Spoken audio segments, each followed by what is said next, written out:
Welcome to the Driving Forward podcast. It's Thursday, January 23rd, 2025. Whether you're joining us live or listening in on one of our 18 platforms, including Wreaths Across America Radio, where we broadcast every Tuesday evening from 7 to 8 p.m. Central Time, we appreciate your support. Little different area here today. We had a little bit of technical difficulty and had to call an audible.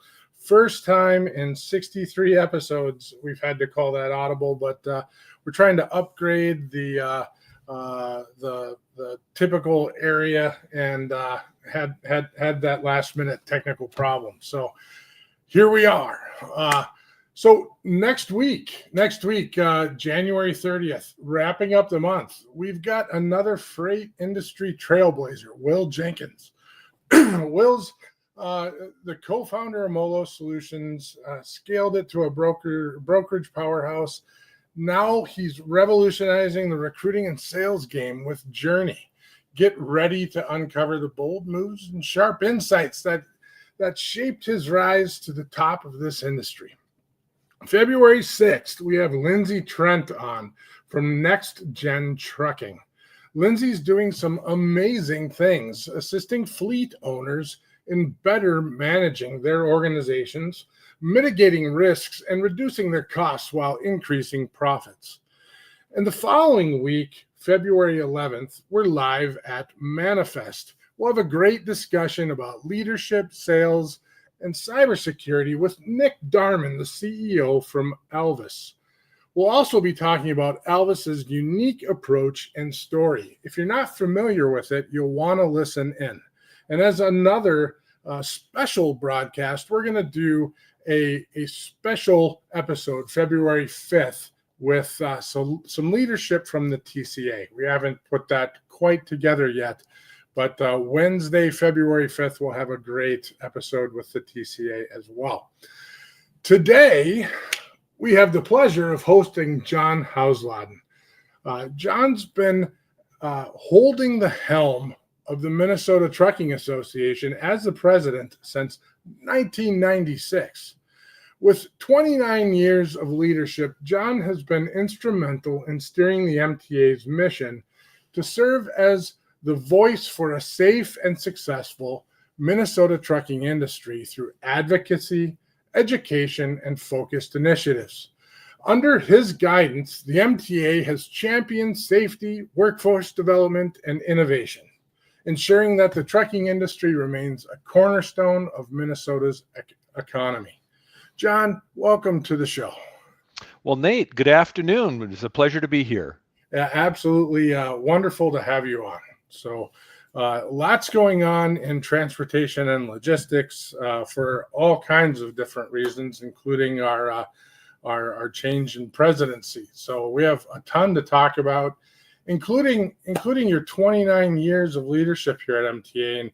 And you and I spoke a week or so ago about that. And I had mentioned, I don't think that the Minnesota Trucking Association would be as strong of an organization as it is today without, obviously it takes a village, and we have a great organization, a great group of people that support that, but I don't think it would be what it is today without your leadership in it. So thank you for 29 years of that commitment. Well, thank you, and you're absolutely right. Sometimes I say I'm the guy that gets to stand up front at the podium or in front of the camera and make it look like, I'm running the show and I lead. But yeah, having a great staff, that's certainly changed. No one else has been with us for 29 years, but we have a lot of longevity. And I think what's really key is our volunteer leaders. We have a board of directors that I report to, and that's been one of the real pleasures of my career, is to work for a board that is always really willing to say yes, willing to fight, willing to put money towards things. And that's why I think we've been successful. Wonderful. I agree. I think there's, we've seen a lot of wonderful things and wonderful initiatives come out of MTA over the last, really, I've probably paid a lot of attention. Well, yeah, it's probably pretty close to I figure my first office job was probably in the late 90s. So I started as a driver, and late 90s, I worked for Prairie Line when Jeff Hamill, I think, was on the board back then.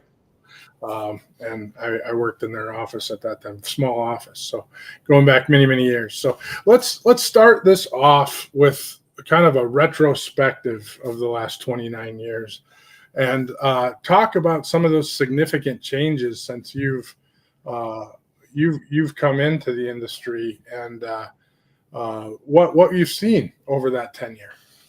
Well, as I was preparing for today, I was making a list, and it's not a short one. It's like, where do you even start? And, so big data. I mean, I understand that this is, what you do.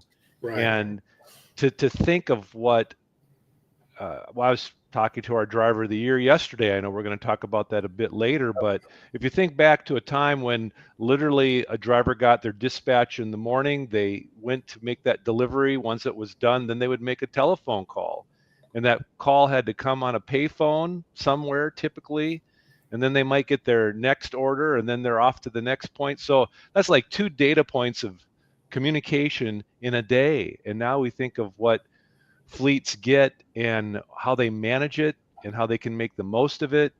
And it is totally transformed what trucking does. So I would say big data, and frankly, the fleet's biggest challenge of how do you then take the nuggets out of that and making something meaningful. So that'd be the first one. I agree.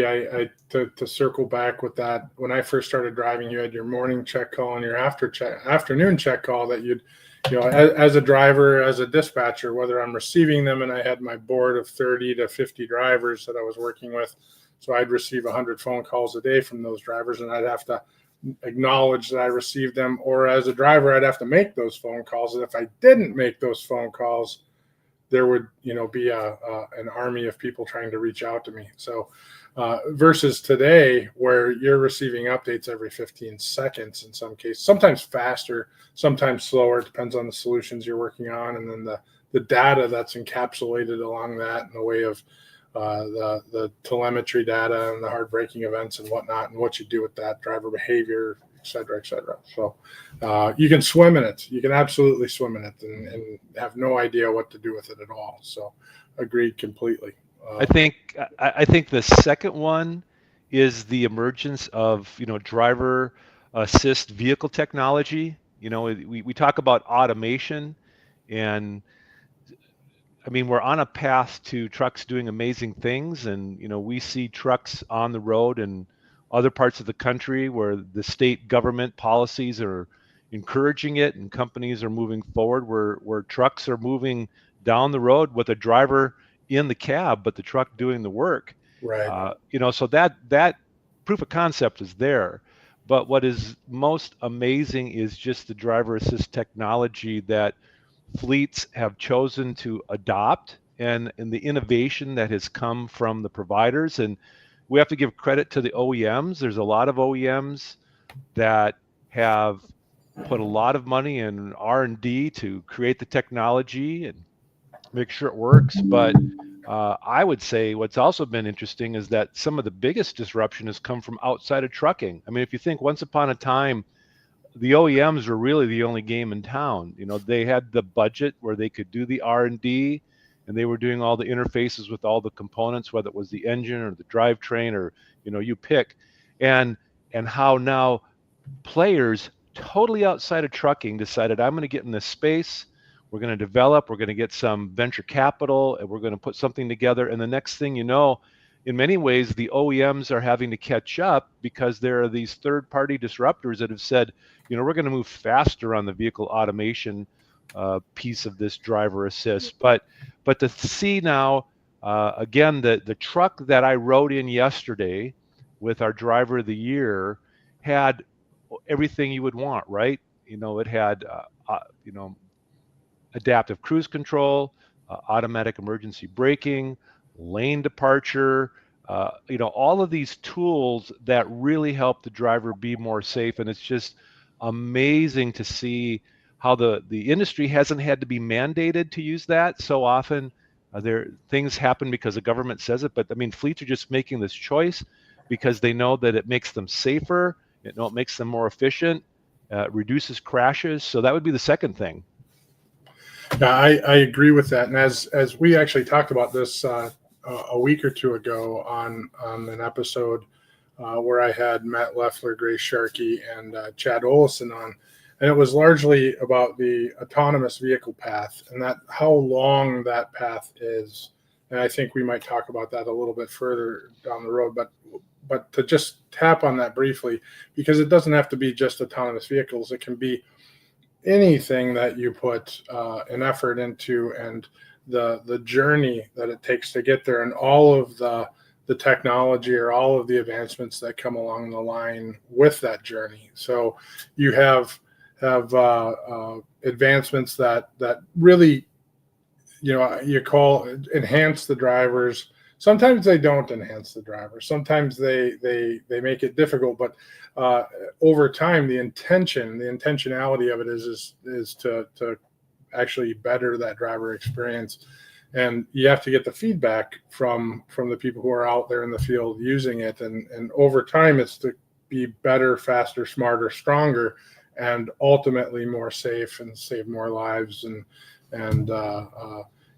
make sure that everybody gets home at the end of the day. So that's the ultimate goal of this overall, is to get home at the end of the day and ensure that it's a safer environment for all above. Actually, I think Joe Thell and I will be talking, Joe Thell from eSmart and I will be talking at an MTA event in March, one of the safety events in March, about this subject too. So, well, and I think the third thing, and you touched on it in your introductory remarks, there is just the real-time nature of everything. Electronic logs. It isn't that long ago, really, when paper logs were the standard for the industry, and we know that good fleets and good drivers maintain them well and manage them well. But when you weren't real time, you could fudge a little bit. You could, right. And I think one of the biggest things is when we were on paper logs, drivers were donating a lot of time to the cause. They got delayed, they had to wait, and so they were doing the best that they very could. But now it is real time.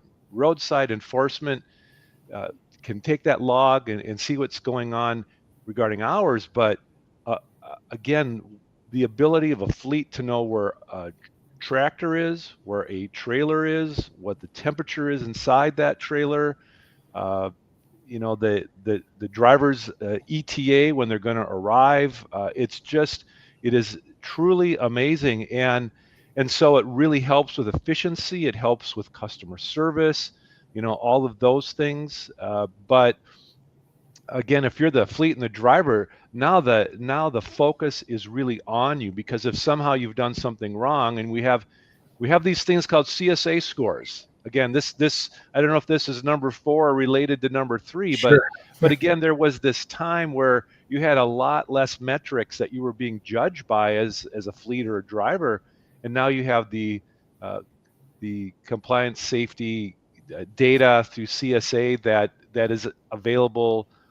Again, roadside, the scale can use that, and it can affect your ability to operate. It can affect your ability to have your CDL, or whether your fleet is going to get a compliance review. So I just think the ability to go under the radar is gone. If you're in the trucking today, every move is being looked at, and that is good in many ways, but it's caused more stress. Yeah. Absolutely. And more visibility platforms out there that equally monitor you, that are somewhat subjective as well, that aren't necessarily, you have things that monitor CSA score, and you have things that are monitoring interactions with brokers. You have things that are then monitoring CSA scores, that are monitoring other behaviors. All that real-time data makes it that's a significant change from what it was 29 years ago. So that's something that we want to, I think, as a beacon, through both the podcast, through Driving Forward, through another company that I own called Freight Movement, and then through our partnerships with a number of other initiatives, including Broker Carrier Summit, that we largely want to always remind everybody to come back to what it was like 30 years ago, where this industry was very much so relationship based. So while we have all this data, we still are a relationship based industry, and we always have to remember that too. So it's great to have data, but it's better to have in-person partnerships. So well, I totally agree. One of the things, as I was reflecting on the companies that have come and gone over the years, I believe people always trump technology. But if you have good people with good technology, that is really a winning combination. And I think that is the perpetual challenge of every fleet, is having that right talent and bringing them in and using the technology. And an example of a piece of technology is just in-cab cameras. Uh, you know, forward facing, it tends to be the industry standard. We are seeing more driver facing cameras, but again, if we go back to not all that long ago, they didn't exist. And it was a challenge for drivers to accept that, because it felt like Big Brother. It was going to be more intrusive. And again, that, this is this trend you see where people who've chosen to be drivers over the years, they love independence, they love choice, and things like cameras intrude upon that. But we are now seeing great acceptance by drivers because they see how it saves their bacon. When there is a crash, it shows right away if it was the driver or the truck's fault. The fleet deals with that very quickly. But if it is someone running into the truck, it takes that away. Again, it helps with citations on the roadside. And I think that has been a tremendous advance for the industry. But who would have thought? Again, sitting in a driver meeting a decade ago and saying we're going to be putting cameras in. You got pitchforks and torches. Right. So from a technology standpoint, with us helping companies select technology solutions, one of the things we look for when we go into trucking companies is what are they currently using, and if they're not using forward-facing cameras, which today nearly all of our companies that we work with are, and nearly everyone that we do a assessment with is, but 5 years ago that was not the case, and those forward-facing cameras have the strongest return on investment, in our opinion, of any technology investment out there. So followed shortly by fuel optimization. Those are the two. So if you're not using forward-facing cameras and you're not using fuel optimization, just real easy cheat code is to go look at the two solutions for those. So I think, Nate, another big change that it continues to, this is going to run a perpetual change mill with this, and it's just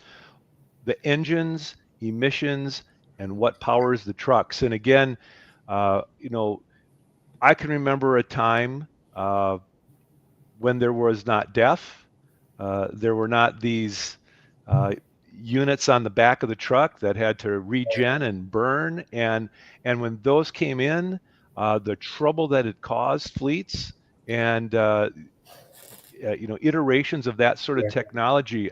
I think, if I think about what has been one of the most disruptive things, has been the new technologies and engines that have made them less reliable, and the downstream impacts on that. When we talk about what's most important to fleets, they want uptime and they want predictability. And when you introduced some of these engine technologies, it was the exact opposite. And every time there's been a new wave of that, fleets just sort of hold their breath and they just want to get through it and get to some, new place of stasis. Right. And that is true. And that leads to, well, what about electrification?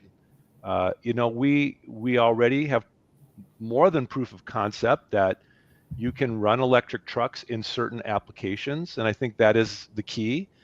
They're being used, they will have a role, but the push towards, and we can talk more about the future in a bit, but mandated use of electrification, that's just not going to work in the heavy haul sector. But we are seeing in the local haul and some of the return to base operations that it maybe can work.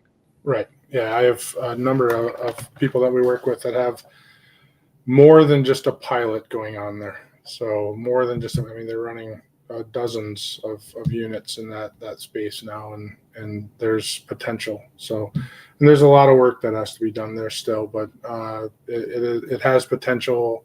Hybrids have a greater potential. There's the next decade will be interesting there. So before we go into the future, though, let's shift the discussion about the changes that we're talking on. Let's talk a little bit about how you've seen leadership evolve at companies over the last 29 years. I know we didn't necessarily call that one out, but it's one that came to mind here as we've been talking, because certainly over the last 30 years, you've seen generational changes at companies. And I'm sure you've seen the way that those companies have been managed and the people at those companies that have been managed. And I know in the last 15 years, I've seen that change substantially. So can you talk a little bit about that? Well, one of the things that I love about trucking is just, the heart of the trucker and what makes a trucker a trucker. And over the years, it's been fascinating to see how fleets have made different decisions how they were going to run their business. There were some fleets that said, we're going to do all our own work on our trucks. We're going to do all our own repairs. We're going to know every nut. We're going to know every bolt, and we're going to keep our own stuff running. So that's a business decision. On the flip side, you've seen this decision of we're going to go new.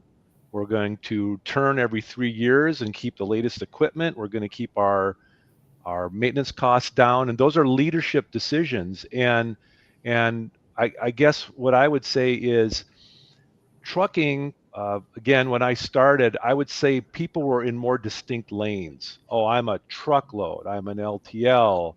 Oh, hey, let's dabble in this brokerage thing a little bit because maybe we need to. Where today, most trucking companies that are successful have a significant brokerage component of what they're doing. That was a leadership decision.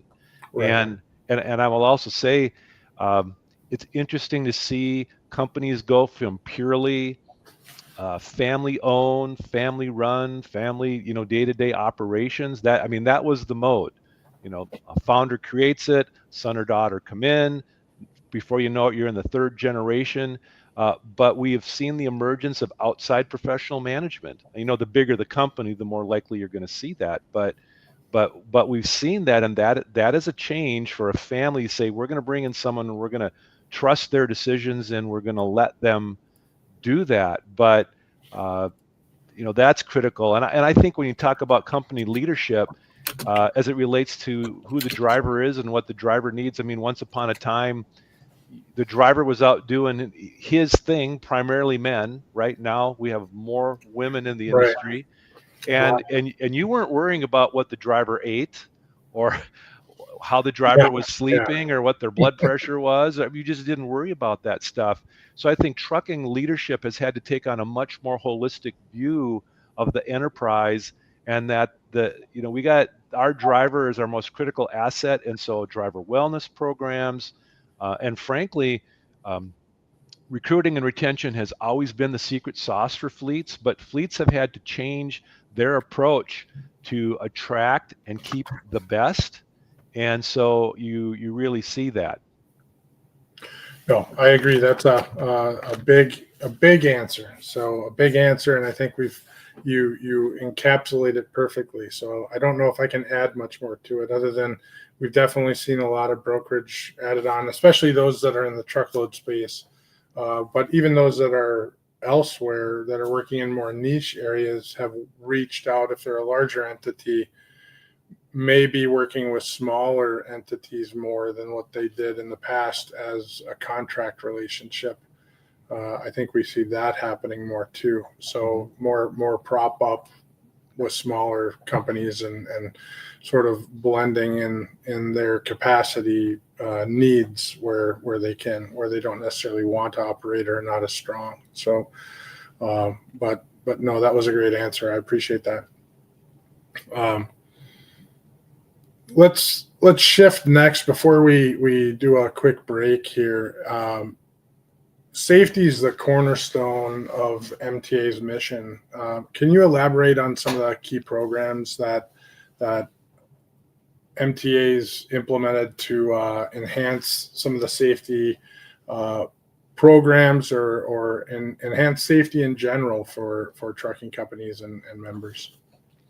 One of the things that I've really appreciated about our members, but I think it's true trucking companies across the board, is safety is not a secret. I do not see fleets wanting to hold information tightly about what makes them safe. They've been very, very willing to share best practices.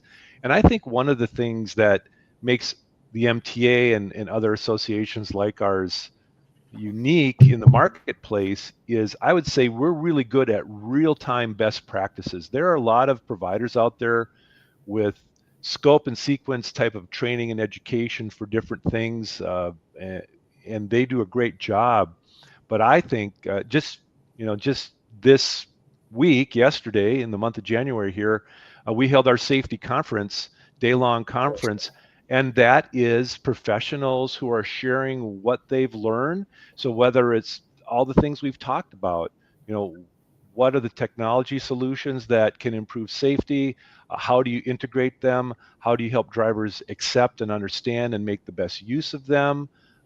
We have a safety council that meets monthly for most of the year, and those professionals are they're eager to learn from each other and get better because it's so critical. We know that safety is not. I always shock people. I'll start a speech sometime and say safety is not a priority of the trucking industry, and the jaw will drop. It's not a priority.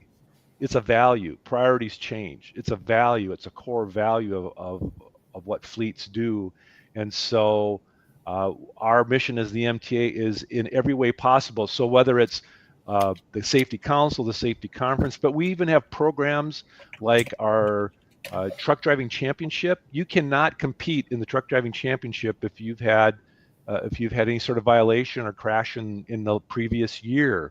So it instills people's desire to perform. They want to come. They want to be part of that. Our Driver of the Year program that we're going to talk about, the drivers that tend to win that are multi-million-dollar drivers with no crashes. When we hold them up as examples, when we show what they do, and we let them talk about their secrets to success, that makes everyone's fleet more safe. And because we know when fleets are safe, people are safe, we're not having crashes, trucks are running, we're more profitable, there's less emissions. It's just win on every level. Absolutely. And as a member of a state organization, I'm just pulling this one off the top of my head because I know it because I've been a member of state organization for a long time.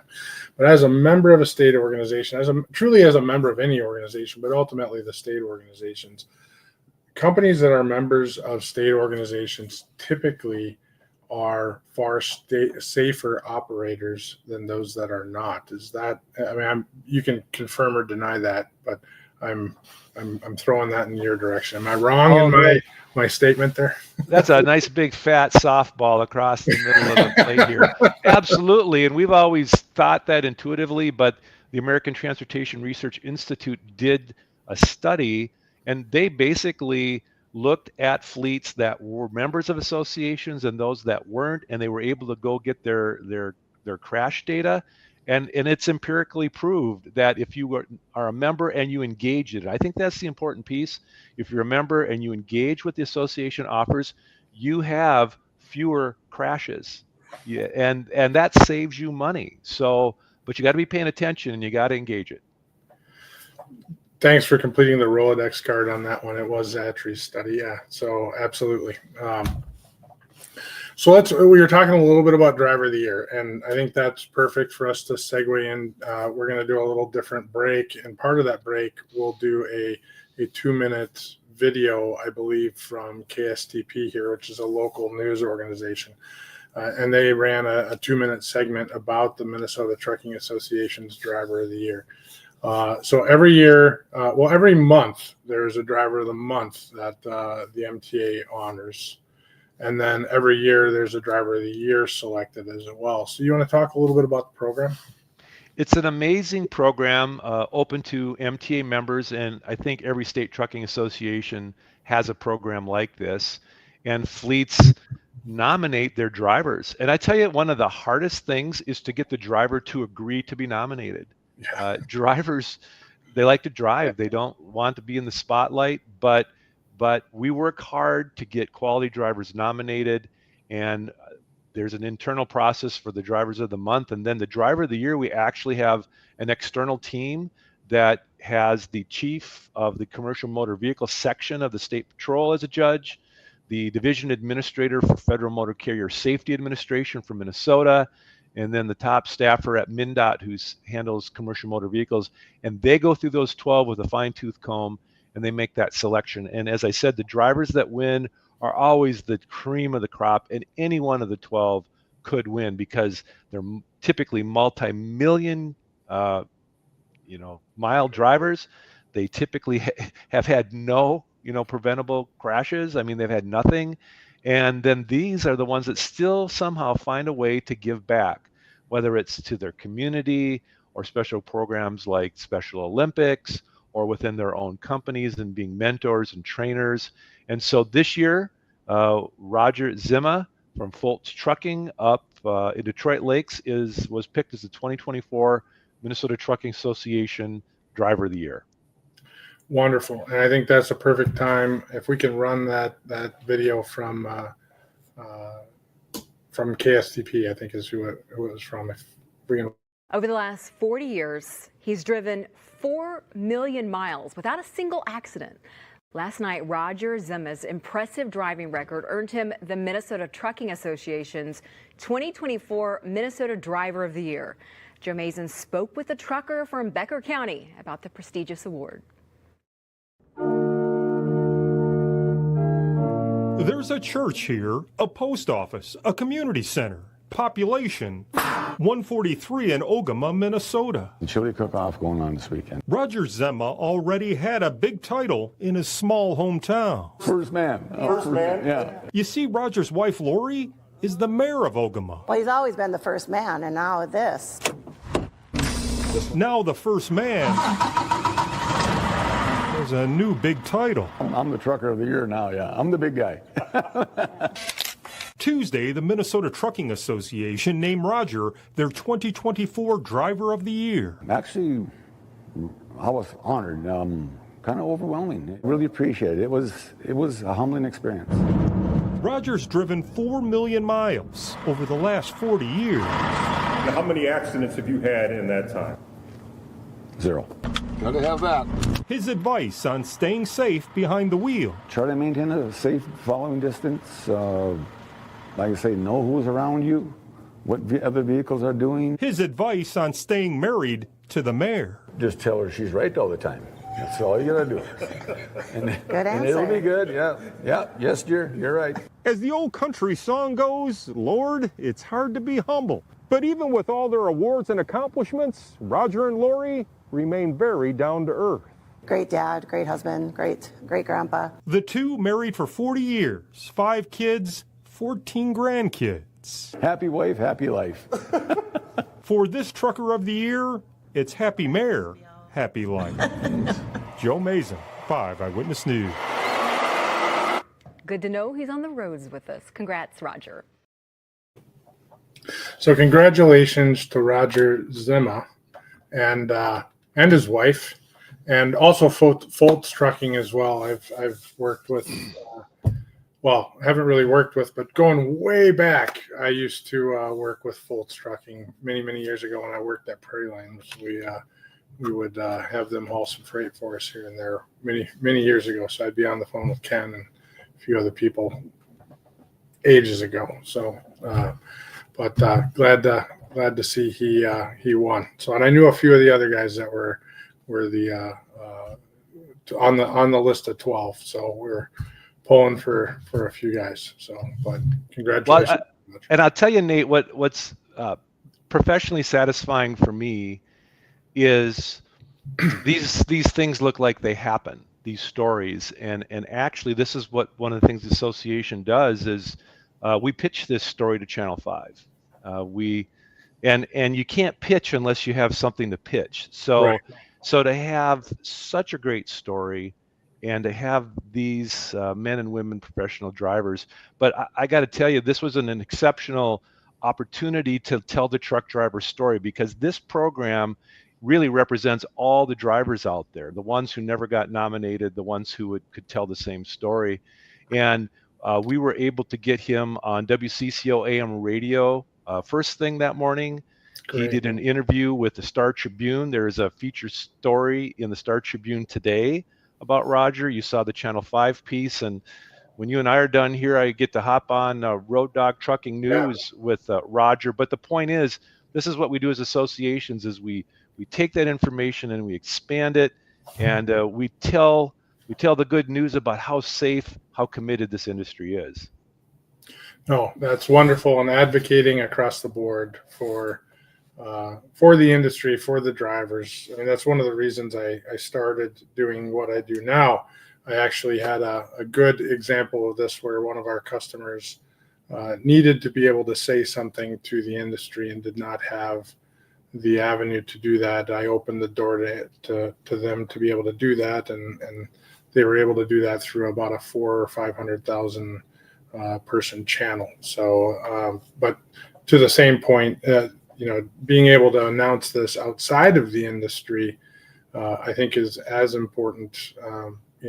That's something we're not able to do enough, is celebrate the industry outside of the industry. So many people think truck drivers, trucking, it's not the greatest industry in the world, but most of us that have been around it for a long time actually think the exact opposite. So, well, you know what? I'm gonna challenge you a little bit, Nate. Here, this isn't exactly like ESPN where we're gonna argue back and forth. Yeah, but, I got to tell you, when you look at the data that the American Trucking Association publishes, they do polling. They do polling on political things, but they do about industry image.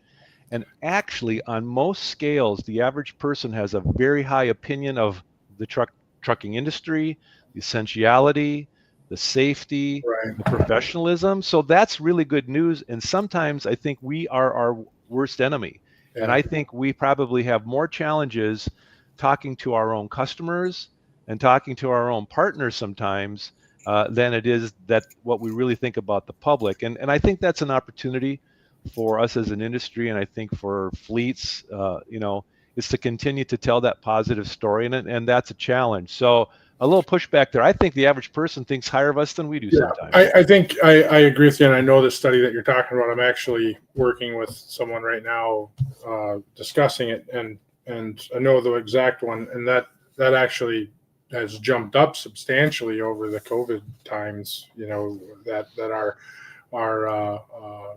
our view to the general public has just drastically jumped over the last 5 or 6 years, even, so that we've been able to do that. So yeah, I agree with you on that angle too. So there, I think that you're absolutely right. I'm probably over hard on certain applications and oversensitive when someone says that truck shouldn't be parked in my backyard. So, well, I do get those calls if I'm at a gathering and I tell people who I work for. I'll get that story about the truck that tailgated them, right? Those are the exceptions. So right, they're always the exceptions, and it's always a case of you don't know what's going around that 70 feet vehicle or 70 foot long vehicle at that time and why they're moving that particular way at that time. So you don't necessarily have all the detail at that particular moment and why they're behaving that particular way. So, but we all know that story, and the majority of the people watching it know that story. Watching us at this moment know that story too. So. So we're going to take a quick 1 minute break here. If you guys have questions for John, if you have questions for me or anything associated with Minnesota Trucking Association, with past 30 years, with advocacy, with technology, John's a wealth of knowledge. Feel free to put them in on comments. We're happy to ask. Don't be shy. We'll be back in about a minute.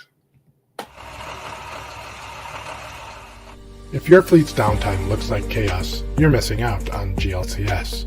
In the fast-paced world of trucking and logistics, time is everything.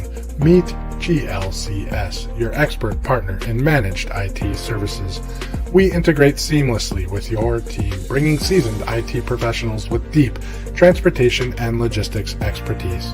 Imagine your software updates running smoothly, complex issues resolved quickly, and operations humming with efficiency. GLCS has your back. Our support doesn't just fix problems, it prevents them. With our industry connections and proactive approach, we keep your trucks rolling and your brokers working. Think of us as the added resource your company needs to unleash its full potential. Visit glcs.net today and keep your business driving forward. GLCS, where efficiency meets expertise. All right, so a little different sequence there this week, but so let's. I think we'll jump in. We talked a little bit about autonomous vehicles and electrification, so let's kind of finish that conversation, and then maybe we'll talk about advocacy and what the campaign looked like here over the last year.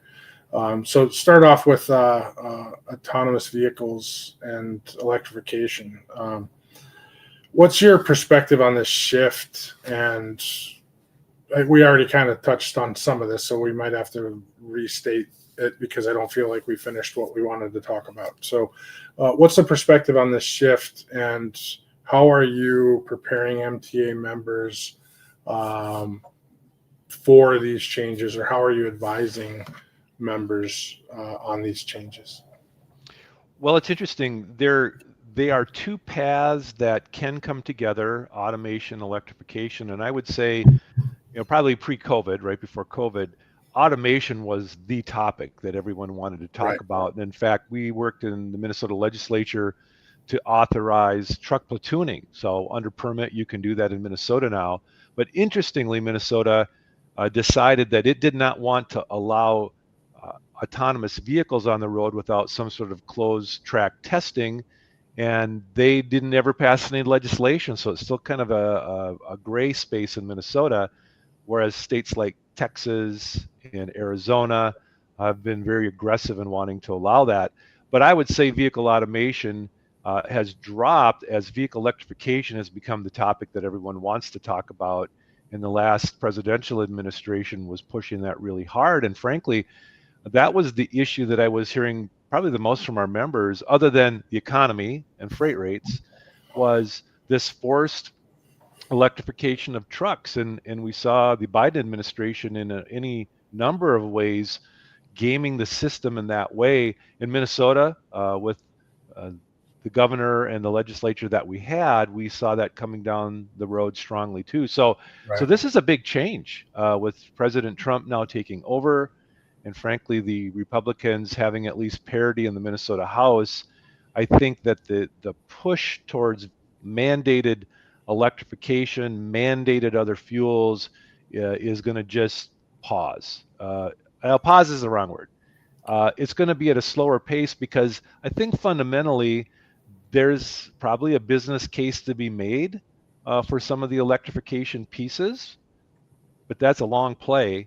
But I do know that the providers and again, we talked about the disruptors out there aren't going to stop pushing it. And states like California, even though they recently pulled back, they were going to have the advanced clean fleet rule that was going to require fleets, not just the sales of fleets, but the operations to be low emitting or zero emitting vehicles. They pulled that back, but their environmental issues aren't going away. So they're going to just try and figure a different path for that. Yeah, it may slow down. I think battery technology has to catch up. So before any of this actually makes sense on the heavy vehicle side, on the light duty vehicle side, it actually makes some sense dependent upon the application. On the heavy vehicle side, it just simply, there's certain, to our previous point, there's certain applications, and we have some customers that are deploying it and they say it does make some sense to them. But I'll say it, when I was at ATA mid-year last year, Ryder made a complete, utter statement that they cannot make heavy vehicles function appropriately. So under the current technology, and if battery technology catches up, and by all intents and purposes, if you look at what's coming down the pipeline, it probably will. This becomes a different topic somewhere down the road. But until that happens, it's these trucks are very heavy. They don't have great range. They take a long time to recharge, and they're very expensive. So and the power grid in general is absolutely astronomical to be able to support them. So. Well, the thing that we tell policymakers in particular is, I mean, it's fundamentally this debate between internal combustion engines and everything else, right? And we know that we can reduce emissions with internal combustion engines with things like renewable diesel, with propane, just getting fleets upgraded with the most clean burning engines that are here right now. We know that we can make those changes. But when you go to anything that's non-internal combustion, I like to say it's a whole new ecosystem, and you flag that. It's not just a component or a fuel or what the truck has, but it's the whole ecosystem upstream and downstream. And I think one of the jobs of associations like ours is to help connect the dots for policymakers and help them see that while the goal they have may have merit, the reality of how we get there can be a big challenge, pick your issue. And so that's certainly been true in this sphere of what's going to power trucks going forward. And in fact, that's one of the things that we've helped our members, sort of think through right now is what does that look like and how far off is that? And again, with the change in Washington now, it's really going to slow down and I, have the time we need to have more thoughtful conversations, because what has worked for trucking is an iterative, slow-paced, ongoing thing that allows us to put the ecosystem together. No, I that's well said. Trucking does not respond to fast, big change. They respond very well to fast change in an organization, but industry-wide fast change, they do horrible at that. They're very poor at that, and it creates a mess. It creates a lot of costs and a lot of confusion. Something I was going to say earlier before we kind of slid into a different topic was, when we were talking about emission standard changes, once DEF and once all these adjustments started happening, if we would have, and you look at fuel mileage, so you go back into the 90s when trucks were running 5 to 6.5 miles per gallon. And then we started to climb that hill late 2000s. So 2006, 2009, you had trucks that were 7, 8 miles per gallon. Then you instituted emission standards and we lost a mile a gallon. And then now we're climbing back up again, and you have trucks that are at 8+ miles per gallon in many cases, sometimes more. There's definitely some people that are out there that are running 10 or attempting to really do some amazing things with fuel mileage. What would have happened if we would have focused our efforts on, this is a question, this is maybe a rhetorical question, but if instead of focusing so much on emission standards, just simply focusing on optimizing fuel mileage, how much further along we would have been from a fossil fuel emission. That's always a question I've always had. It's somewhat rhetorical to that. So just a point I'm making. If you have a thought on that, feel free to add to it. But it feels like we took a huge step back, and now we're where we used to be or slightly beyond it. But it took us 15 years to get there. Here's what I would say. Over my career, I've spent a lot of time interacting with government, and government has a vital role, but government is very inefficient, and government regulations, again, are very disconnected and disjointed, and you can have diametrically opposed policies being advanced, and I think that command and control approach as it relates to emissions and how we resolve it is created the dynamic that you said there. So what I know is that fleets want to be as efficient as they can be. They want to burn the least amount of fuel. Right. They want to emit the least that they can. The OEMs want to create products that do that. And I agree that needs to be our focus. All right, let's go into advocacy and the current political environment. Given recent changes, given our current president, just taking office this week, which of course we don't necessarily know, but we've been here before, so maybe we do know to some level. How has the MTA adapted its lobbying and advocacy strategies? We talked a little bit about this more. The local Minnesota legislature, and the landscape requiring bipartisan support for policy changes. I'm certainly not an expert on this. You are. What approaches are you thinking are going to have to be changed? And I think we had a few terms for this in our previous discussion. Sure. Well, again, we go back to data. It's kind of where we started. That the last election in Minnesota, our organization felt that when you have one party control, that's not good. And the last 2 years of the legislature we had really delivered a lot of bad things. Yeah. For all businesses, but trucking including. And so we wanted to bring some balance back. So this last election season, we spent a lot of time focusing on get out the vote efforts. Not for that. That's just get out the vote. It wasn't for candidate A or candidate B, but we also know that if you focus your get out the vote efforts on people more likely to vote with your team, that helps.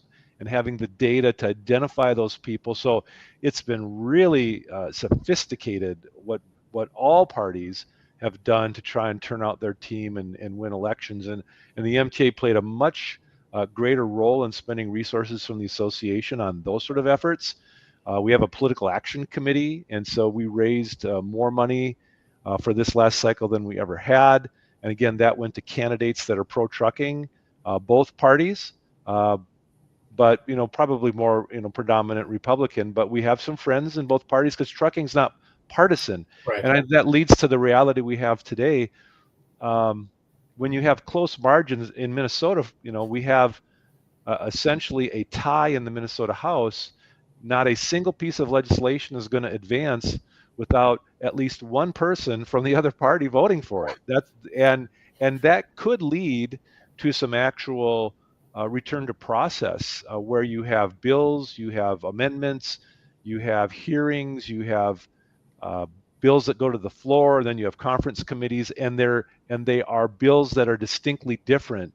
And what has happened in government recently in legislative process is they create these massive Christmas tree bills where they have all kinds of issues that make it very hard to amend and have meaningful debate. So I know from an MTA perspective, the fact that trucking is not partisan, there's an industry initiative image slogan called "Nothing Without Trucking," and that's true. And we can say that to Republicans, Democrats, Independents, and when we advance items that we think can help trucking, it helps everyone. And I think that's one of the things when we talk about the future. Trucking is going to remain the dominant mode. And we know that our supply chain is resilient and fragile at the exact same time. We saw through COVID what happened. We saw when there are shortages. So when we go to the legislature or we go to Congress, we talk about that we need to remove barriers. We need to keep truckers in business. We need to keep drivers in seats. And we need to keep our costs down, because when it's all said and done, everything that we use and consume is going to come on a truck. And so we have found it very powerful, Nate, to get legislators in trucks for rides. When we get them in the passenger seat and we drive them around and we go to a fueling stop and we talk about diesel versus electric, we talk about hours of service, we talk about congestion, we talk about parking. We see people from both sides of the aisle, the lights really go on, and that helps us. We're in the middle of having a policy debate. No, I think that's a great. Anytime someone that's never been in a truck or hasn't been in a truck in a long time gets in a truck for a ride more than just around the block, I think is imperative. So they can have a good dialogue with someone that has somewhat of a scripted level of event around industry topics. and then they can see it firsthand. There's nothing better than that. A friend of mine who's never really ridden in a truck, but he's owns a company that supports the industry, was able to do a trip out of Las Vegas to somewhere on the East Coast and spend the better part of a week and a half with a driver, and it was an eye opener for him. Just being able to learn that about the industry firsthand, and I think anytime we can take people who represent us and give that firsthand ability. I mean, just anything more than around the block. So lots of times people get that around the block feel, and that's nothing more but a little ride. So that's an excellent way to advocate. So anything more on advocacy or lobbying? What you think there's anything on the immediate horizon that you're predicting for 2025? Well, again, I think at the federal level, our advocacy is both legislating and regulations, and we've talked about this. I think the industry can just, in all business, can just sort of breathe. Yeah. That the pace of new regulations, because frankly, it's regulations that tend to hurt us more than laws sometimes, it seems, because most of trucking is directed at the federal level, federal regulations. So that's going to be a good thing, we think. It's going to just slow down, whether it's employment law, independent contractor status, leases, lease purchase programs. I mean, all these things that always get in the bullseye, that's going to calm down. I think at the Minnesota legislature, they're going to have to do the fundamental job, the very close margins, like I said. I don't think we're going to see a lot of big bad things.